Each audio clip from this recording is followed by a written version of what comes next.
Tel un roi du désert obscurcissant le ciel, il soumettra une grande partie du monde à son pouvoir.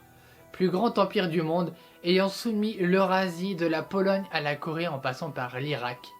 Pour autant, il se brisera les dents sur les côtes de Cipango, l'Eldorado fantasmé, mieux connu sous le nom de Japon. Vous l'aurez compris, aujourd'hui nous allons parler des invasions mongoles contre le Japon. Prenez place dans le Shinkansen de l'histoire du Japon, installez-vous confortablement, nous quittons la gare.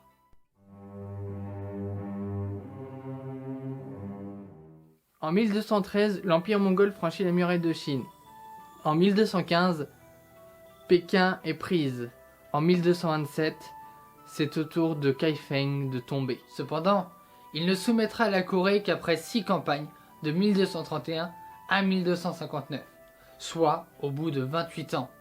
L'Empire mongol, en 1268, fonde la dynastie Yuan, successeur de celle des Song.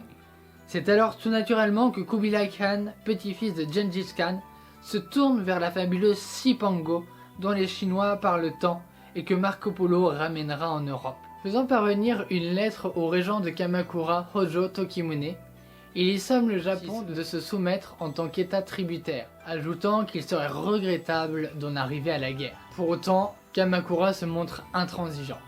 En 1274, les Mongols envahissent une première fois le Japon, fort d'une flotte de 900 jonques réunissant 20 000 hommes. Ils ravagent Tsushima et Iki avant de débarquer dans la baie d'Akata. Les combats durent toute une journée et sont d'une violence inouïe pour le Japon, habitué à se battre entre eux. C'est une nouvelle stratégie militaire à qui ils font face. Flèches empoisonnées, bombes et cavalerie font plier les samouraïs. Mais pas suffisamment car les troupes mongoles doivent remonter dans leurs navires, les plages n'ayant pu être sécurisées. Les Mongols rentrent en Corée.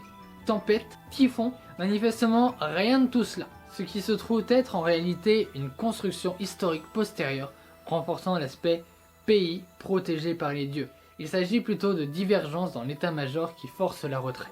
Pour autant, et Tokimune s'en doute bien, ce n'est que partie remise. Une fois les Song du Sud définitivement vaincus, les Mongols reviennent en 1281. Cette fois-ci, c'est à la tête de 140 000 hommes répartis sur 4 500 navires. Seulement, les samouraïs ne sont pas en reste. L'édification de murets sur les plages empêchèrent le déploiement de la cavalerie mongole. De plus, sur cette immense armée envoyée pour envahir le Japon, 40 000 arrivaient de Corée et 100 000 de Chine. Cela a son importance, car la flotte de Corée, après avoir ravagé une nouvelle fois Tsushima et Iki, débarqua sans attendre les renforts dans la baie de Hakata. Les combats durèrent 1 mois en attendant la flotte chinoise. Chaque soir, les Mongols devaient remonter dans leurs navires. Ils étaient en plus harcelés par de petits commandos de samouraïs attaquant les navires à la nuit tombée. L'affrontement final eut lieu le jour où la flotte chinoise arrivait dans la baie. Cependant, le kamikaze entra en jeu. Un typhon éclata le soir même. Les Mongols renoncèrent à débarquer de nouveau à cause des vents violents, qui les empêchaient aussi de se mettre hors de portée des Japonais.